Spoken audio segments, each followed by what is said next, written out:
Corporación Unificada Nacional de Educación Superior, CUN. Tema: cálculo vectorial, divergencia o rotacional. Presentado por Claudia Maribel Rosero, Luis Gerardo Sánchez, Giovanni Eliezer Rivera, Juan Carlos Palacio, Diego Alejandro Álvarez. Somos de Ingeniería de Sistemas. Tema: cálculo multivariado. Código 51112. Docente: William Alexander Sierra, licenciado en matemática. Cálculo vectorial. Tenemos dos tipos de cálculo vectorial, el de divergencia y el de rotacional. El cálculo vectorial son aquellas funciones en donde cada punto de dominio se le asocia a un vector.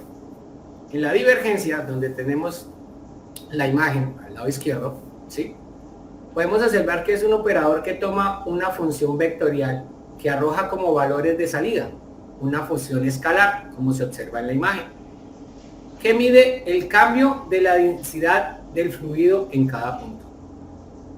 Podemos observar la fórmula, que es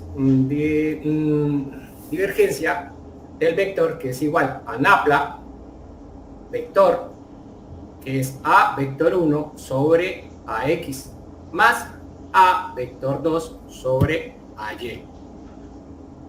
En la rotacional se define como la capacidad de un vector de rotar alrededor de un punto. Como observamos en la imagen, es al contrario de las manecillas del reloj. Tenemos que es napla de xe, que es igual a df3 sobre dy, menos df2 sobre dz, por i. Ese es uno de los vectores. El segundo vector es df1 sobre dz menos df3 sobre dx por j. El tercer vector es df2 sobre dx menos df1 sobre dy por k. Con esto concluimos las dos, que es divergencia y rotacional. Ahora, en nuestro ejemplo, colocamos una bolita de ping-pong en el líquido, la cual esta se trasladará y se dibujará en una trayectoria llamada línea de corriente, como lo vemos aquí en nuestra gráfica. Ella va a tomar la trayectoria P, que es la parte inicial, y va a terminar a una trayectoria Q, que es donde va a tomar la mayor velocidad como tal nuestra bolita. Aquí vemos la línea guía como tal, la línea de corriente de fluido que se genera dentro del campo vectorial. La velocidad de una partícula que está en un punto P, que es XY, que estamos hablando de esto, está representado por el vector de la tangente en la línea de corriente desde ese mismo punto, o sea, desde acá.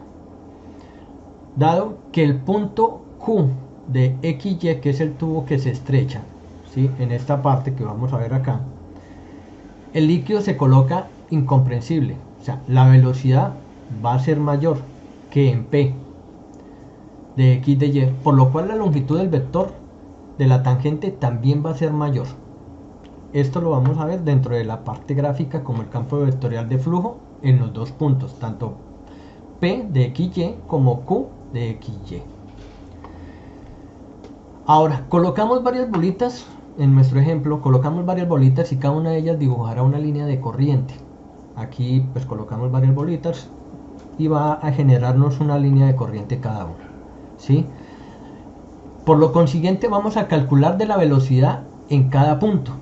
Como nos damos cuenta, aquí se va a ir colocando la velocidad en cada punto. Entonces vemos que los valores del campo vectorial pues van a cambiar de tal punto que se calcula de ahí el vector de la tangente. Entonces vemos lo que es un campo vectorial sobre varias líneas de corriente. Dando alcance a lo tomado anteriormente del cálculo vectorial, sacamos ciertas conclusiones. Hemos concluido que el movimiento describe un campo vectorial, velocidad, el cual asigna a cada punto del fluido un vector donde nos señala hacia dónde se traslada una partícula y tan rápido se mueve. Además, el campo vectorial F de paréntesis Y igual a 2, 0 nos proporciona un modelo sencillo de un fluido, el cual se mueve a una velocidad constante a través de una sección longitudinal de un tubo cilíndrico. Estas serían las conclusiones determinadas que se vieron en el proceso. Vamos a hablar también de las bibliografías. Estas las encontramos en la página de la CUN, en la biblioteca.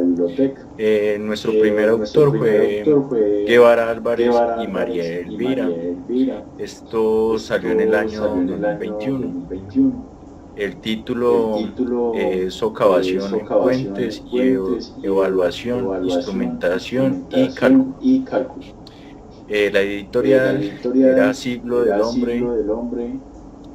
Nuestra otra bibliografía está por el autor Ferreira de Pablo Raúl en el año 2002. El título del trabajo de la ponencia que él nos enseñaba, nos mostraba, era Ecuaciones Diferenciales y Cálculo Vectorial. Esto lo hizo en la Ciudad de México. La editorial es Senganger Link, y eso es todo. Esto fue nuestro trabajo de cálculo, divergencias y rotacional.